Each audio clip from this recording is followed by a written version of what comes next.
शोभित जी। राधे राधे। महाराज जी सादर प्रणाम। महाराज जी, अध्यात्म की तरफ चलते चलते अचानक मन विचलित सा हो जाता है, उल्टे से ख्याल आते हैं, नकारात्मक ऊर्जाएं उत्पन्न सी होती हैं महाराज। हाँ, वो चूंकि संसार का मनोरंजन उसको प्रिय लगता है, मन को मनमानी आचरण करना उसको प्रिय लगता है। उसकी गलती नहीं है, हम जहां उसको लगाते हैं वहीं वो राजी होने लगता है। अब जैसे अध्यात्म मार्ग में लगा रहे हैं तो इसमें जहां जहां वो लगा रहा है उसके विरुद्ध बात है। उसको भोग चाहिए, उसको हर इंद्रिय के मना खष्टान इंद्रियाणी प्रकृति स्थान कर सती, 5 ज्ञानेंद्रियों के द्वारा विषयों में विचरने का स्वभाव बना लिया है। भगवान कह रहे हैं आप भगवान के अंश, ममैवांशो जीव लोके जीव भूता सनातना मना खष्टान इंद्रियाणी प्रकृति स्थान कर सती। आप इस मन के भुलावे में आकर, मन भोगों के भुलावे में आपको फंसाकर ये सदैव अधीन रखा है। अब अध्यात्म सुनना शुरू किया, अध्यात्म चल तो अध्यात्म में मन को वश में किया जाता है और अभी तक आप मन के वश में रहे। तो जब आप सपोर्ट नहीं देंगे तो आपका सपोर्ट करने लगेगा।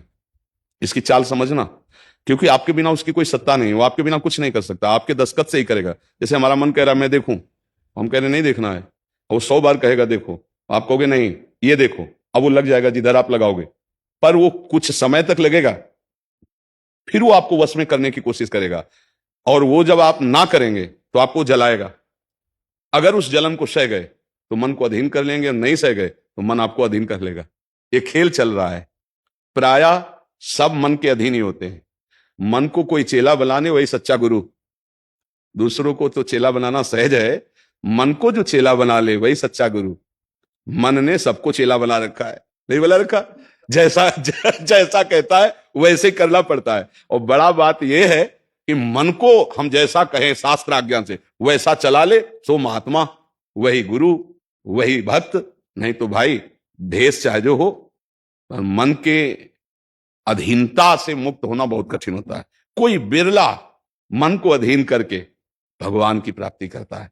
तो आप लोग उसी बिरले में हैं, क्योंकि अगर सत्संग मिल रहा है, साधु संग मिल रहा है और अध्यात्म की बातें सुन रहे हैं, अध्यात्म में चल रहे हैं, तो हम ये नहीं कह सकते कि हमारे ऊपर भगवान की कृपा नहीं। कृपा है, पर हमें विचलित नहीं होना। कम से कम ये बात आप स्वीकार करते हैं कि कभी कभी वो हमको गिराने की कोशिश करता है, अर्थात आपका बहुत सहयोग देने लगा है। तो एक समय था कि हम पूरे उसके अधीन थे, आज है कि आधा आधा हो गया है। आधा वो हमारे अधीन हो रहा है, आधा अपने अधीन करना चाहता है। तो चढ़ाई और चढ़ते जाओ, उसके पॉइंट कम करते जाओ, अपने पॉइंट बढ़ाते जाओ कि अब 60%, अब 65%, अब 70%। फिर जिस दिन 100% तो तुम्हारे अधीन हो गया, उसी दिन भगवान के आनंद का जो स्वरूप है वो प्रकाशित कर देगा। अब ये लड़ाई बहुत जोर की है, छोटी मोटी लड़ाई नहीं है। वो छोटा मोटा शक्तिशाली नहीं, बहुत शक्तिशाली है। क्या? आपको सपोर्ट देगा, राधा राधा राधा, फिर धीरे से आपके सामने रखेगा। देखो इतने दिन जब करते हुआ कोई सुख तो नहीं मिल रहा, इसको भोगो, अभी आनंद आ जाएगा। और देखो ये भोग आपके पास व्यवस्थित है, देखो ना, अभी आनंद आ जाएगा। अच्छा, अब रुका राधा नाम, अब वो उस भोग में ले गया।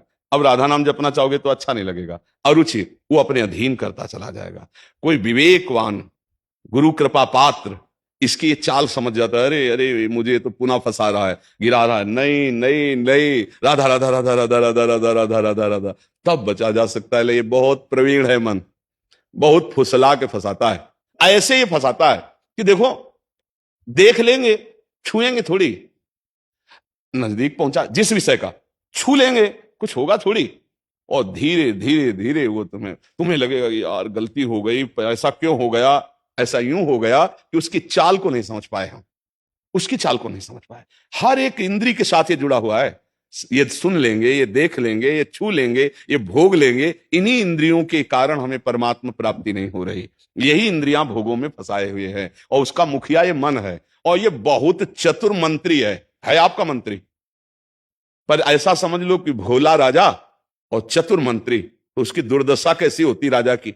जो सलाह देता है वैसे ही कर देता है और फंसता चला जाता है। और मंत्री अपने को बलवान बनाकर केवल नाम मात्र का राजा उसको बनाए हुए सारा काम वही कर रहा है। देख लो आप, नाम मात्र के आप जीव आत्मा भगवान के अंश हो, सारा काम वही मन कर रहा है। हमारा मन कर रहा है आज ये खाएं तो हम खाएं, नहीं, ये मन की मांग है, तेरी मांग नहीं है। लेकिन ऐसा कौन भेद पैदा कर पाता है? मेरा मन कह रहा है आज ये देखा जाए, तो अब भाई देखा जाए। मेरा मन कह रहा है, तो कभी कभी मन अच्छा सपोर्ट करता है, जैसे आपको मन ने ही कहा चलो चलते हैं सत्संग में, बाबा के पास बैठते हैं वृंदावन में, तो अच्छा सपोर्ट दिया ना। वो सपोर्ट ना देता तो आप नहीं आ पाते। बस इसको अच्छे सपोर्ट के पॉइंट में लगाते रहो, और जब बुरा सपोर्ट करे उस समय सहना बहुत कठिन होता है। अगर मन ने ठान लिया कि अब ये करना है और आपने कह दिया ना, तो आपको जलाना शुरू करेगा, और उस जलन को जो सह गया, यम ही न व्यथ्यन्ते पुरुषम पुरुषर्षव सम दुखा सुखाधीरम स्वमृतत्वाय कल्पते, उस जलन को जो सह गया सो भगवान को प्राप्त करने की सामर्थ्य रख लेता है। बहुत कठिन है मन की जलन को सहना। बाहर के थप्पड़ सह जाना सही, लेकिन मन के थप्पड़ सहना बहुत कठिन, सबको गिरा देता है। इसका बहुत विचित्र बल होता है, और इससे बचने का केवल एक उपाय है, नाम जब ना छूटे और ये स्वीकार मत करो कि मुझे चाहिए। जैसे मन कह रहा है आज उस होटल में चलते हैं, अब रसेंद्री और मन एक हो गया है। अब आपको लगता है मेरी मांग है, तो बोले भाई आज मेरा मन कह रहा है यही, आज मेरा मन कह रहा है कि आज उस होटल का भोजन होना चाहिए। अरे तेरा मन कह रहा है, तू खुद कह रहा है, अब उसमें निर्णय करो सही है कि गलत। अगर गलत लग रहा है इसकी चाल, तो आप मत जाओ। घर में रोटी दाल बनाओ, इसको अच्छा नहीं लगेगा, ये 100 बार कहेगा नहीं नहीं, तो आपको नहीं भाई आज तो यही खाना पड़ेगा। कल भले विचार करेंगे, कल विचार करेंगे आपकी बात पर आज नहीं, आज तो ऐसे बस में करना होता है। एक साधु के मन में आई कि खीर मिले, बहुत दिन से नहीं मिली, मन है कभी कुछ भी सोच सकता है, बहुत व्याकुलता हो गई, बस खीर खीर खीर। तो एक भगत के यहां गए, 10-5 गाय भैंस बंधी थी, और उनका कि आपकी श्रद्धा है संतों पर? उनका महाराज आदेश कीजिए। तो बोले 10 संतों के लिए खीर बना सकते हो आप? बोले 20, घर का दूध है, हम 20 संतों के लिए बना देंगे। बोले हम 11 बजे आएंगे दोपहर के, आप बना के तैयार रखिए। वो अकेले आए, तो उनका और संत? बोले और संत यही है सर। अकेले कमरे में बैठे 20 संतों की खीर, और कहा आप लोग बाहर हो जाइए, हम एकांत में पाना चाहते हैं। वो पाए, तो भाई 20 संतों के लिए खीर बनी, मतलब 20 पेट भर जाए। तो अब पाए, फिर एकदम यहां तक हो गए तो उल्टी हो गई, फिर मिलाया उसी को, फिर मन कह रहा नहीं अब खीर नहीं चाहिए। बोले नहीं, खाओ खाओ खीर खाओ।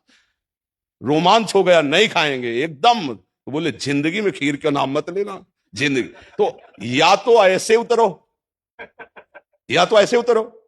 इसको वश में करना बहुत अच्छा। एकदम विरोध भी नहीं कर सकते आप इसका, चल ही नहीं पाओगे, इसका विरोध भी एकदम नहीं कर सकते, सपोर्ट भी करना पड़ेगा। तो अच्छी बात में इसका सपोर्ट करो। अब कह रहा है जैसे हमें आज मीठा खाना है, ठीक है तुम्हारी मांग बुरी नहीं है, गए किसी अच्छी दुकान से लिया, ठाकुर जी को भोग लगाया, पा लिए, तो उसका सपोर्ट हो गया। अब वो बुरी बात कह रहा है, अब नहीं मानना है। उस समय जो जलन उसे सह जाओ, बस यही साधना का है।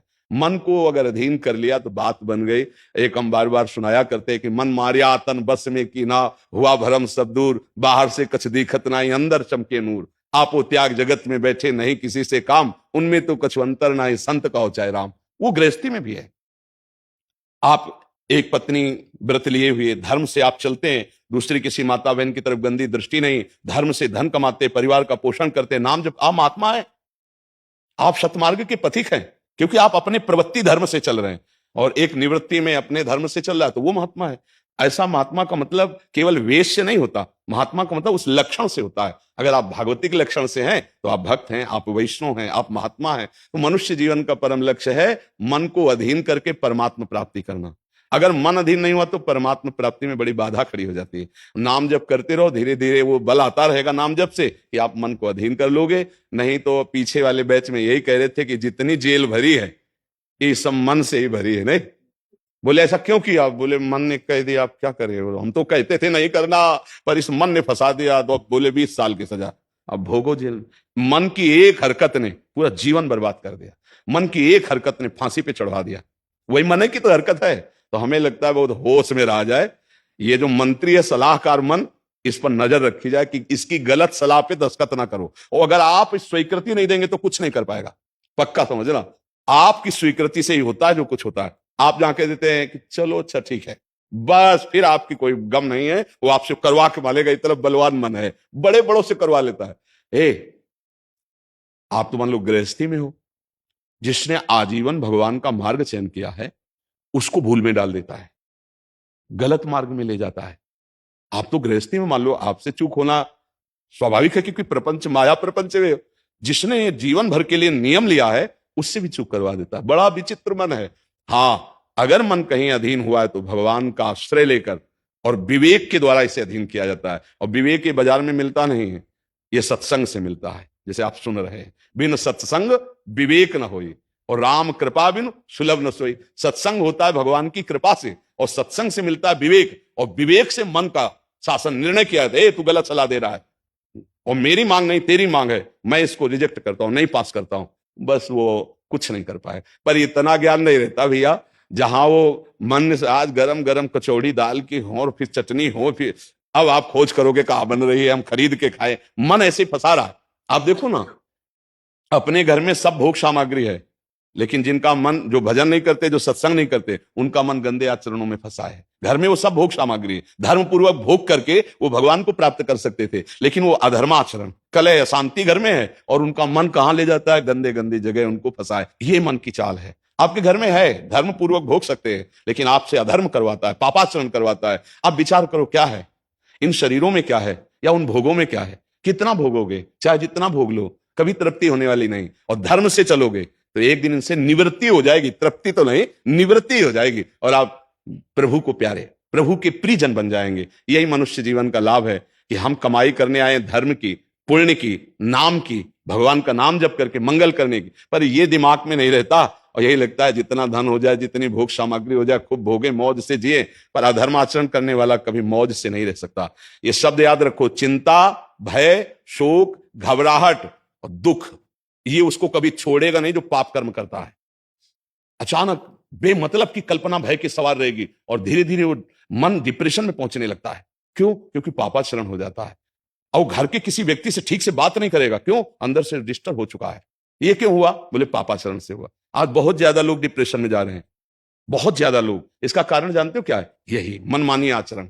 मनमानी आचरण बचपन से ये शुरू हो जाता है, गंदा आचरण, गंदा व्यवहार, और वो दिमाग काम नहीं करता। एक प्रियता हमारे अंदर होती है कि कोई हमें प्यार करे, आप समझना। एक हमारे अंदर प्रेम की मांग होती है कि कोई हमें प्यार करे। नौ किशोर अवस्था में, जब यौवन अवस्था का, अगर उस समय हमें गलत संग मिल गया तो विक्षिप्त हो जाता है चित्त। अच्छा, प्यार कोई समझ पावे तो मुश्किल की बात है।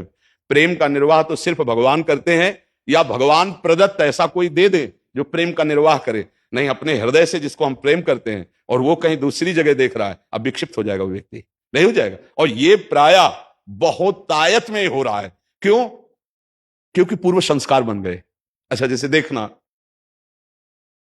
बॉयफ्रेंड गर्लफ्रेंड, ब्रेकअप, फिर बॉयफ्रेंड, फिर गर्लफ्रेंड। समझ रहे हैं क्या संस्कार पड़ रहा बच्चों के अंदर? अब वो जब वर्ण करेंगे एक पति का, तो उनके अंदर निष्ठा आ पाएगी, वो संयम से चल पाएंगे, वो एक गृहस्थी को संभाल पाएंगे, वो अपने पति या पत्नी पर पूर्ण प्रेम कर पाएंगे? नहीं कर पाएंगे। क्यों? क्योंकि आदत खराब हो चुकी, संस्कार खराब हो चुके।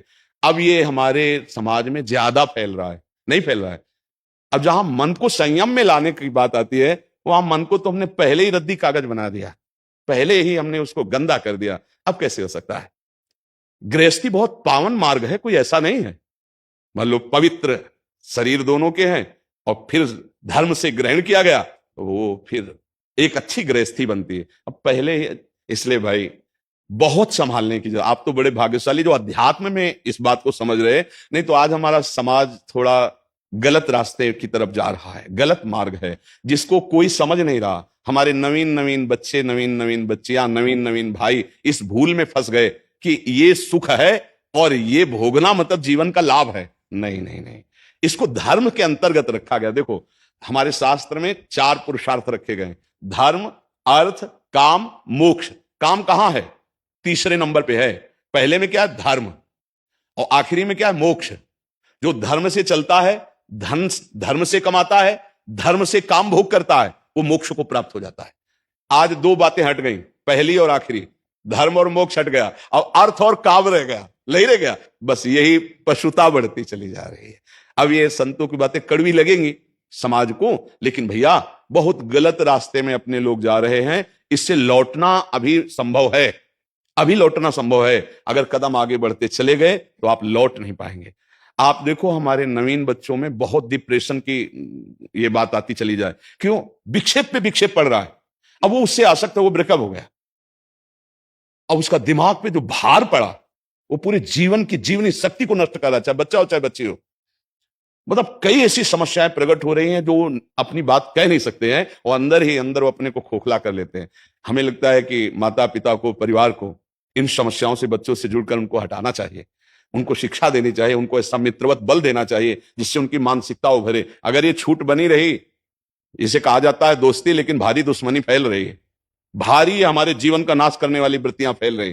तो इसलिए इससे बचा जाए और नाम जप किया जाए। अगर मन को छूट मिल जाए तो नरक पहुंचाने की पूरी व्यवस्था कर देगा।